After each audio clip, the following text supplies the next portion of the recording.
Hello everyone and welcome back to the Whiskey Jar. Today we're looking at something old and something new, and they are the W.L.Weller 12-year-olds from Buffalo Trace. Now before we even review the whiskey, I just need to point something out that there's been a lot of hype around this bottle, the newer style, and people are paying extortionate amounts of money for it. I'm just going to tell you now, you shouldn't be paying more than £50 a bottle for this whiskey. It sells for about 60 on auctions. That's fine with fees and stuff. Well, it's not fine, but you can pick this up in most retailers for 40 to 50 pounds a bottle.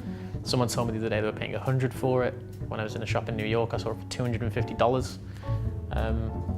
The old one's quite sought after, the smaller dumpy bottle, but this one, just wait, it'll be in retail.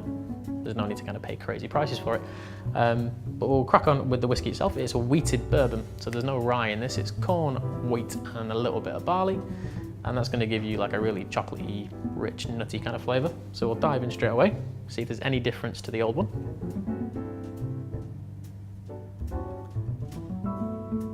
It's fairly similar. It seems a little bit sweeter straight off the back. I remember with the old one, it's kind of like cocoa powder and vanilla and caramels and butterscotch. This one's a bit mintier. It's a little bit more of that kind of milk chocolate.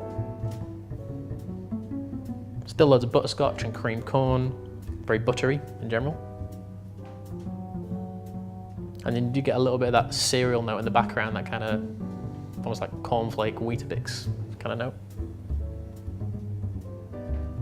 Classic Buffalo Trace, classic Weller, really good quality, but it's always in the taste, so let's see what it tastes like.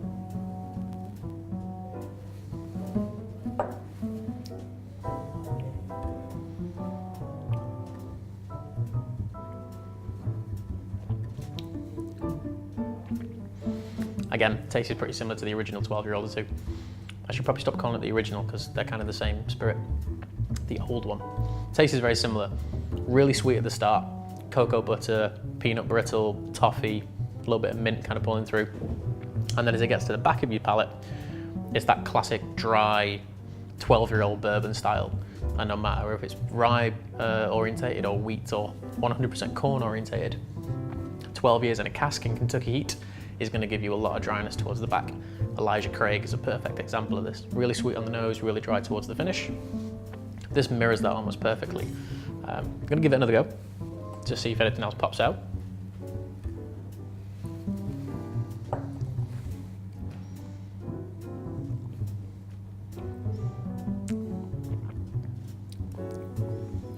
A bit more pepper. You get more of that kind of slightly white peppery note coming through. A bit of lemon too. Citrus and wheated whiskey is really big. We covered that quite a lot in our Pappy Van Winkle series a couple of months ago. Well, nearly a year ago, actually. But yeah, it's a good quality standard bourbon.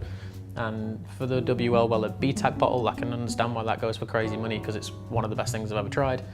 The older one is becoming slightly more expensive, but this one, it's just a good quality, easy drinking product. I don't think you should be paying crazy amounts for it. If you can find it, buy it, enjoy it, drink it. They are all 75cl bottles in the UK too, so you are getting a little bit more value for money out of that as well. But in terms of a score, I think it's just like a good 7 out of 10. It's a nice approachable style.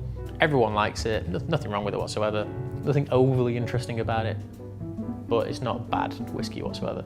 You can drink this any time of day with a group of friends, good day at work, bad day at work, whatever. So that's the W.L.Weller 12. It's the new release, the new version, the new bottle. I'm going to give that a 7 out of 10. Thank you all for watching, and we will see you all next week. Cheers.